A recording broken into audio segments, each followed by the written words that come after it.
Mr. Chair, with your permission, considering that we're far behind time, I would want to associate myself with all protocols earlier acknowledged.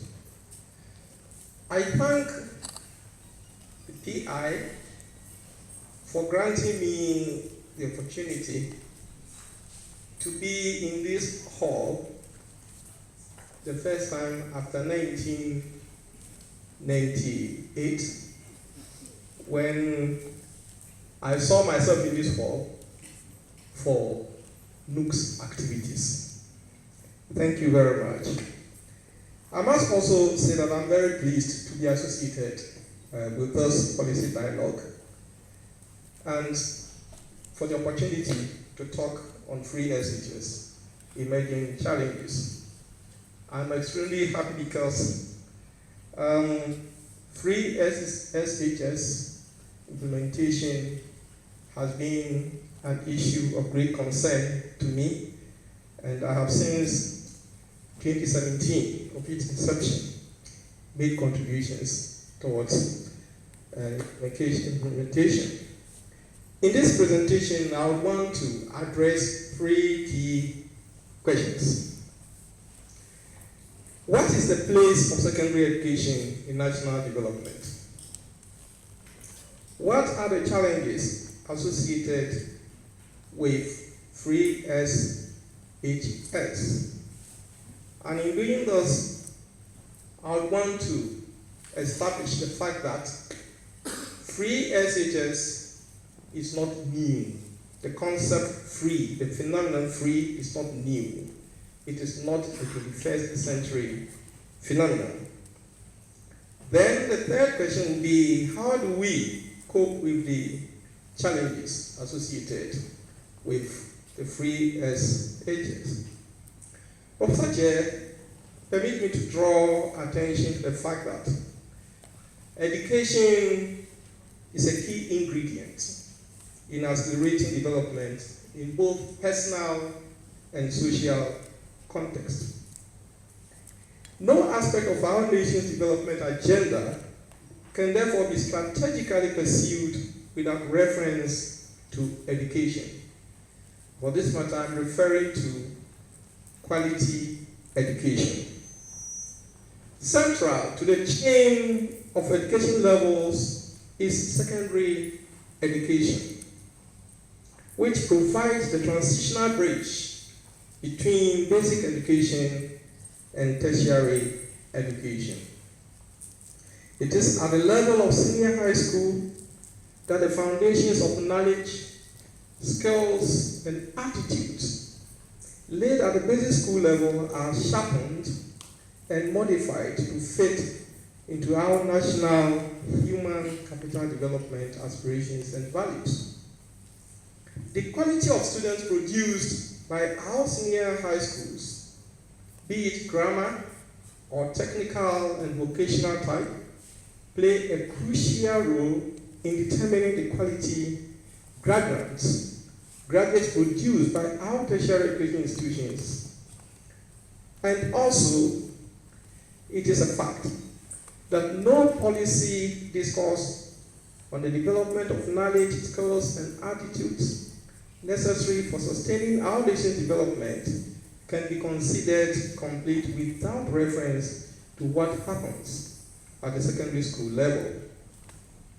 It is in this light, Professor Chair, that successive governments have since independence put in measures such as fee-free education to ensure that our young ones gain access to secondary school education.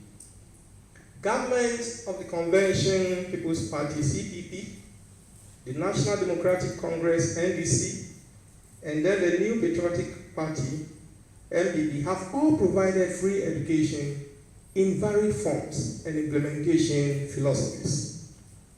It is worth reminding ourselves, therefore, that the phenomenon fee-free secondary education is not a 21st century phenomenon or the creation of any 21st century policy maker as some schools of thought want us to believe today. Guided by its egalitarian political philosophy, UNESCO's 1960 Convention Against Discrimination in Education, and the Education Act of 1961, Act 87, the government of the CPP provided free education at all levels of the educational system: the primary, middle, secondary, and tertiary levels of education. Secondary education received notable attention. A national secondary schools project driven through the Ghana Education Trust was embarked upon with the aim of increasing access to secondary education in remote and poor regions such as the northern, upper west, and upper east areas then. And I must say that until 1966, when the CPP government was overthrown and the government of the National Liberation Council and the Progressive Party scrapped fee-free education because they thought it was an albatross on the nation's neck, no parent in Ghana paid any school fees from primary school to university levels. The 1992 Constitution of our country reawakened the free education phenomenon. Article 26B of the Constitution, for example, secondary education in its different forms, including technical and vocational education, shall be made generally available and accessible to all by every appropriate means, and in particular by the progressive introduction of free education. Permit me, Professor Chair, to draw attention to the catchphrase, by the progressive introduction of free education, which in my opinion implies that introduction and implementation of free senior high school in our country should be gradual, steady, or unrushed. I am not a constitutional lawyer, but my assumption is that the framers of the 1992 Constitution provided for a progressive introduction of free education because of the country's limited resources, which are likely to adversely affect the management of other sectors of our economy, inhibit quality implementation of an instantaneous free senior high school program, and also create sustainability challenges.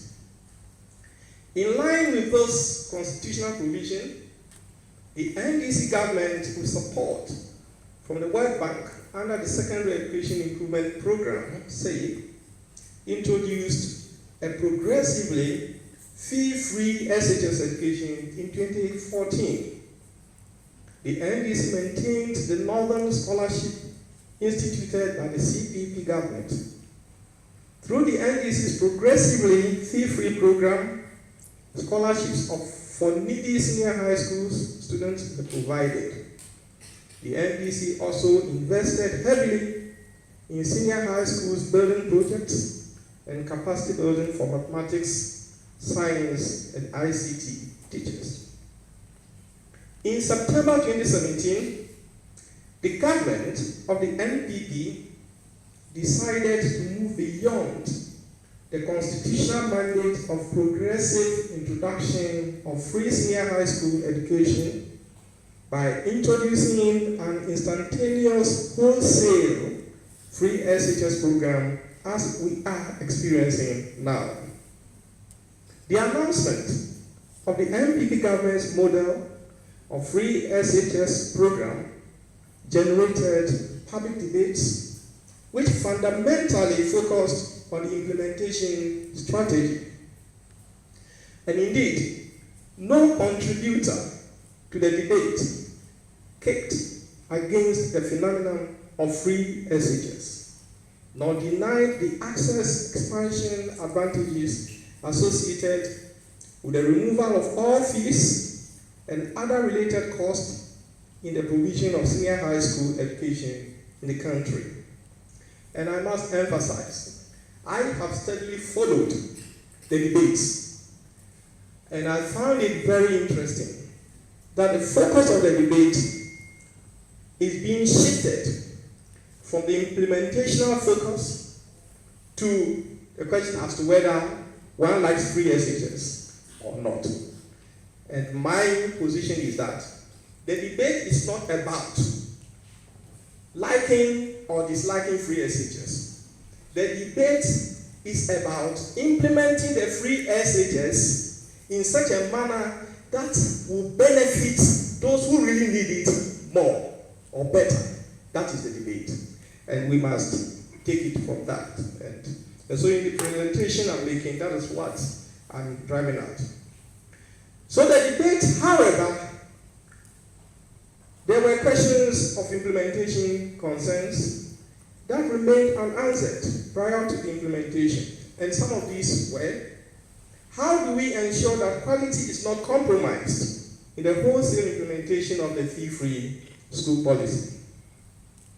How do we sensitize stakeholders, particularly parents, against reneging on their fundamental shared responsibilities towards secondary schools?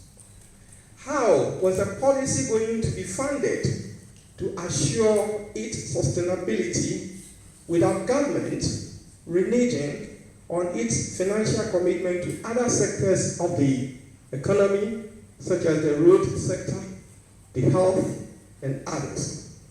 These were questions of concern which some stakeholders sought answers for. A number of individuals and groups, including a former Minister of Defense, Honorable Dr. Kwame Adukufor, a staunch member of the NPP, cautioned the government not to rush the implementation of the program, but to rather make better preparations to ensure its sustainability. I remember my own submission that the Ministry of Education should not rush in implementing the policy, and that the first year of the government's assumption of leadership should be used to sensitize parents and other stakeholders to enable them think through the implementation strategies towards understanding the implications involved. Initiate a process of revamping and equipping the science laboratories of less endowed senior high schools and stocking their libraries with books. And putting in strategies to ensure that supplies to schools are not unnecessarily delayed. These concerns were ignored amidst name tagging, with the Ministry of Education arguing that all necessary consultations had been done and that implementation plans were solid to sustain the policy. Prof. Characteristic of all free education policies, there is no doubt that the government's free SHS policy has made gains when it comes to access. Records suggest that approximately 1.2 million students will benefit from the policy in the next academic year. Thus, the key school-based benefit associated with the initiative relates to access expansion. Indeed, the historical analysis of free education models from the era of the CPP government and experiences from a country such as Kenya established strongly that increased enrollment is a common feature of every fee-free policy initiative. Emerging challenges. Like the CPP's experience, which in my opinion should have guided the Ministry of Education in its rush to scale up implementation of the free SHS program, enrollment has outstripped available senior high school places in the country. In 2018, we had to grapple with the challenge of accommodating approximately 181,000 students, which in my opinion, proper pre-implementation planning could have obviated. The issue of admission grades came out strongly as a factor that led to increased enrollment. Some headmasters I spoke to disclosed that in some schools, BEC graduates with grades as low as 50 were admitted to SHS because the Minister of Education had it described as irrelevant and unnecessary cut-off point for the admission and implementation of the senior high school policy. We cannot talk about quality without talking about standards, and for that matter, cut-off points. And I'm yet to see any country in the world where admissions to secondary schools are made without grade cut-off point for placement. The huge student enrollment increase with the Ministry of Finance in its 2018, which the Ministry of Finance in its 2018 budget pegged at 32.8%, obviously required strategies for accommodating students. It was also called for techniques to cope with challenges relating to the equity and quality components of the free SHS policy. This led to the introduction of the double track system as a coping intervention. In 2018, I sampled opinions from 120 stakeholders on 3 simple questions on the impact of the double track system on access, quality, and equity. Do you have it there? Thank you. In terms of impact on access, all 120 respondents ranked the impact with high. 116, representing 96.7%, indicated very high impact, and 4, 3.3%, suggested high impact on enrollment. Without the double track system, the government would not have been able to manage the enrollment of almost 181,000 students at the time. So the greatest impact of the double track system is the management of increased student enrollment. While the double track system provided an alternative means of accommodating the increased number of students, I also find it to be a strategic intervention through which government has reduced its expenditure on the free SHS.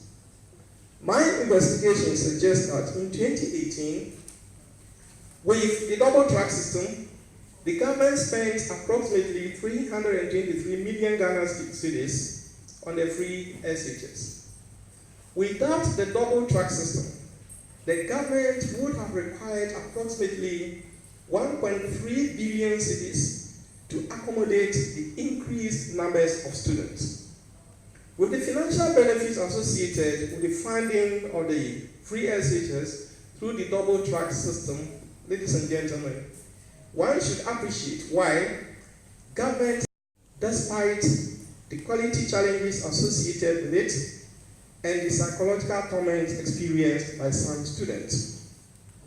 Regarding the double track system's impact on quality of teaching and learning, 24 out of the 120, representing 20%, said the impact was high, while 52, representing 43.3%, and 38, representing 31.7% respectively, ranked the impact very low and low, with 6, representing 5%, saying the double track system had not made any significant impact on quality teaching and learning.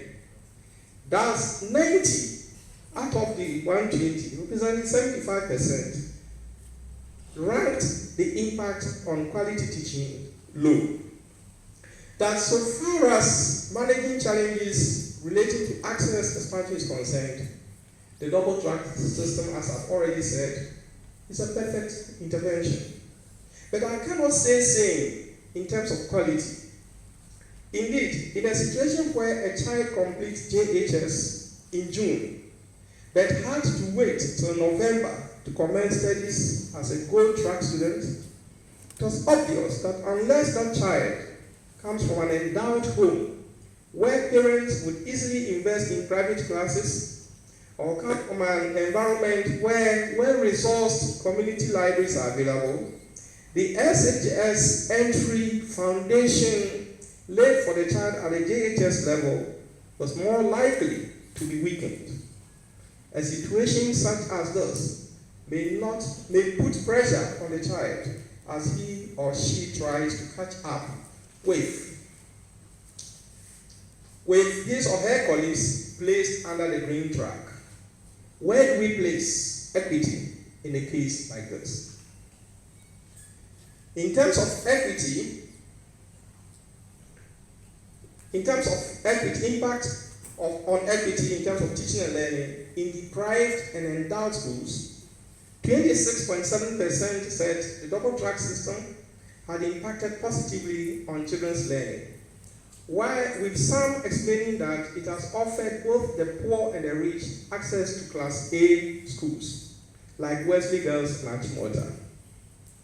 69.7%, however, said the double track system has had very low impact on equity, with some explaining that many disadvantaged schools do not have required number of trained teachers, while endowed schools have the full complement of subject teachers.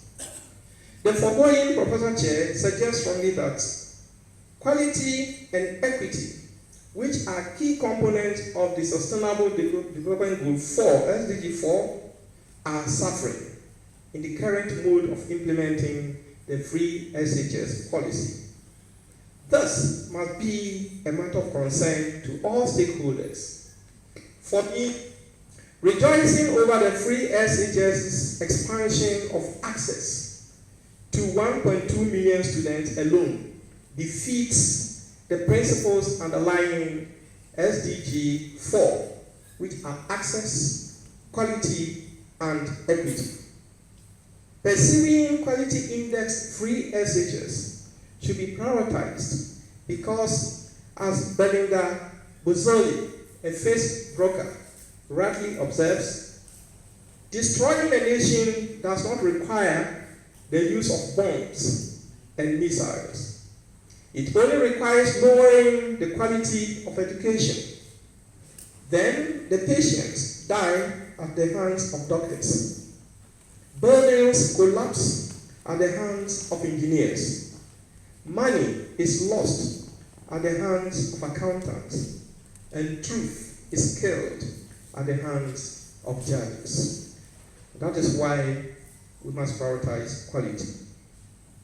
While I acknowledge the double track system's impact on student enrollment, we must remember that enrollment without equity and quality in terms of teaching and learning resource distribution, students' access to qualified subject teachers, well-equipped laboratories, well-stocked libraries, delayed and inadequate supply of core and elective textbooks, and other logistics necessary for facilitating teaching and learning, the future of deprived free SHS schools in the country will be bleak and widen further the gap between the rich and the poor in the country. This, in many ways, defeats the primary objective of free senior high school as impoverished people are qualitatively disadvantaged.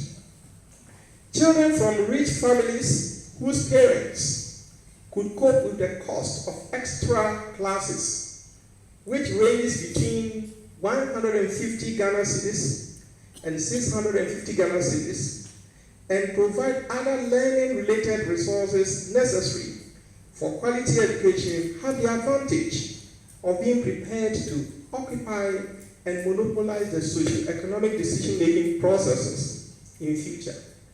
While poor children in deprived contexts who only go through the school system with little hope of tasting quality teaching and learning are more likely to operate at the periphery of decision-making in the future.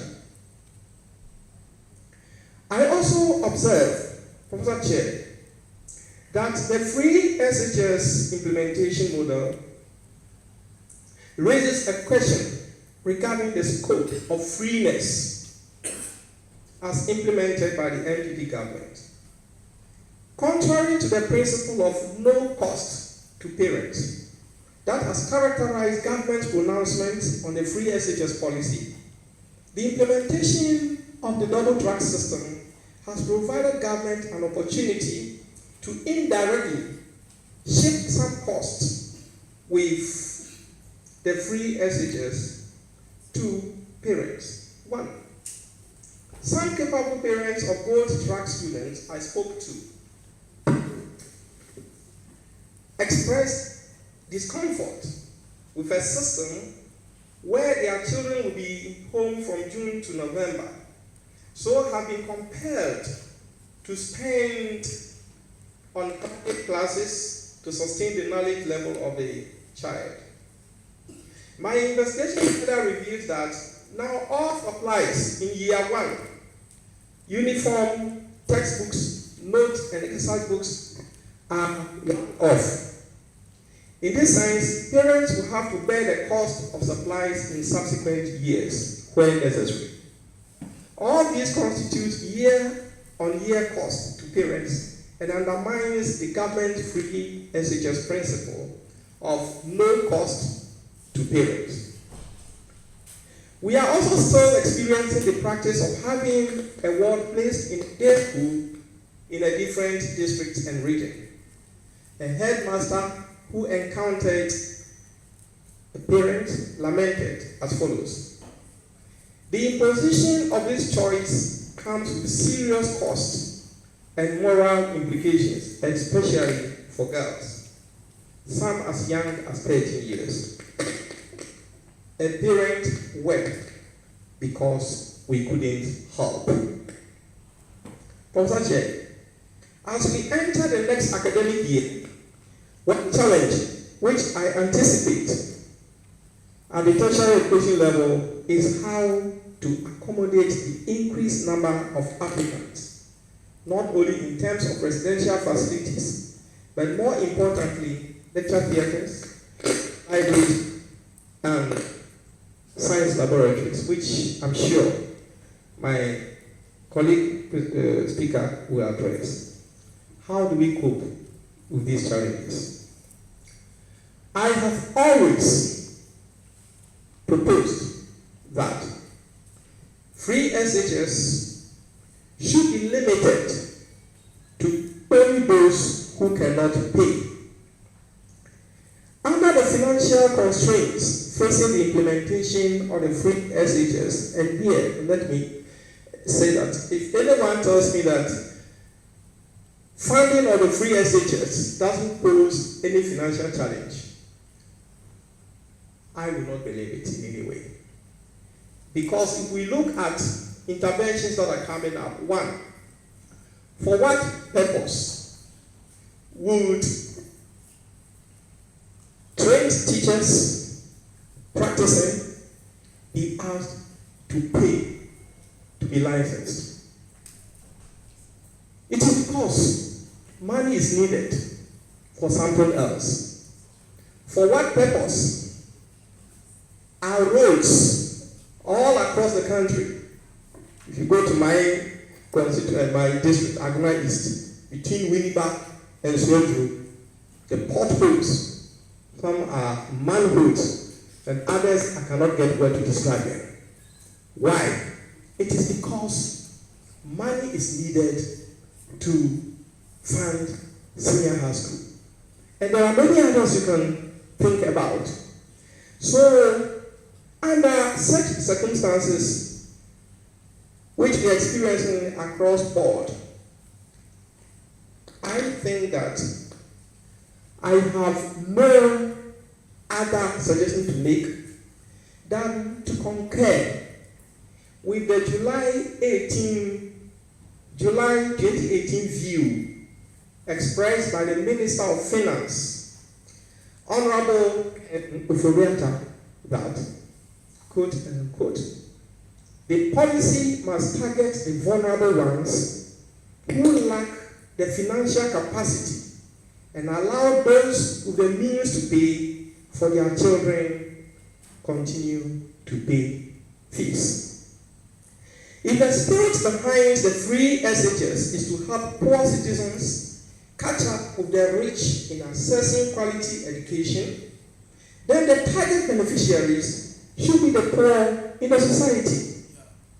In that case, there will not be the need for double tracking, and money will be saved from the rich to strengthen the capacity and enhance quality of poor students.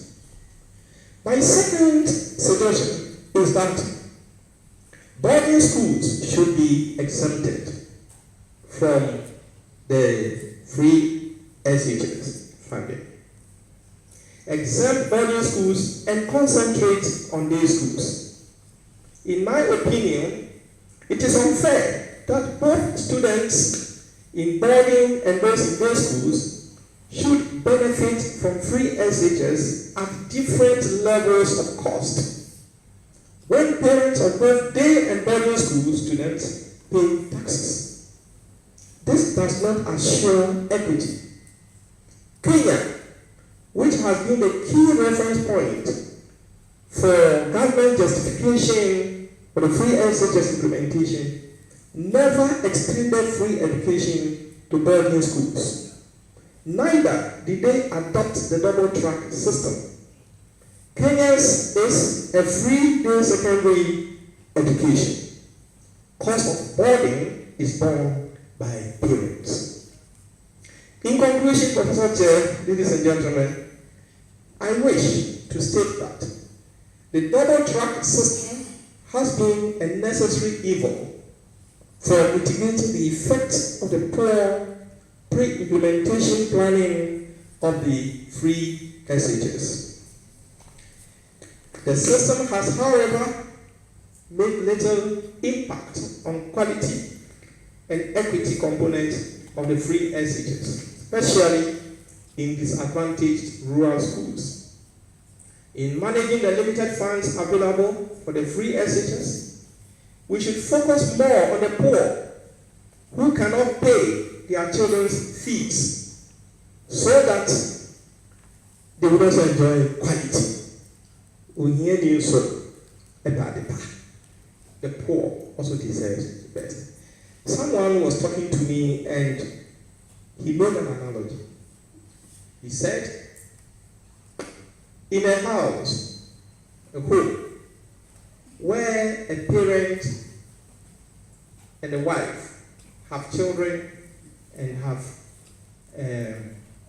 housemates, they prepare fufu, and the woman serves the husband and the children with the original soup, with the fish, the meat. And then the maid servant is also served the fufu, but with diluted soup, the soup diluted with water, and fish, meat, no. The maid can only send the fish and the meat in the soup, and yet they eat. If you ask the children, what did you eat? They will tell you fufu. With what? They will tell you with soup. If you ask the maid, what did you eat? She will tell you fufu. With what? With soup.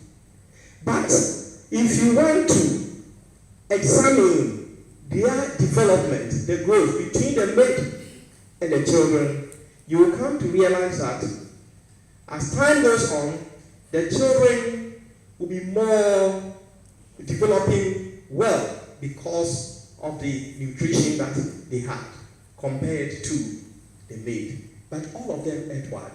Fufu with what? With soup. So the poor and the rich are both benefiting from free SHS. But the rich has the capacity of engaging extra assistance to provide quality. The poor only rejoices over the opportunity of gaining access to the classroom. But at the end of the day, the rich will monopolize the decision-making process. The poor, except those who will be held by God, will remain at the periphery. And if we don't take care, the burglar proofs we are putting all around our houses, our rooms, we will have to strengthen the burglar proof because they will have to find work to do. Ladies and gentlemen, I want to conclude finally by saying that we should learn a lesson from China. China has become China today because China ensures fairness by reasonably allocating educational resources, giving priority to the rural, remote, and poor areas, as well as regions of minority, increasing the aid for poor students and giving equal education to farmers' children, so as to make every student beneficial talent. China focused on the needy in her free education provision, and quality was a priority. On this note, I want to thank the PI for the opportunity. God bless you.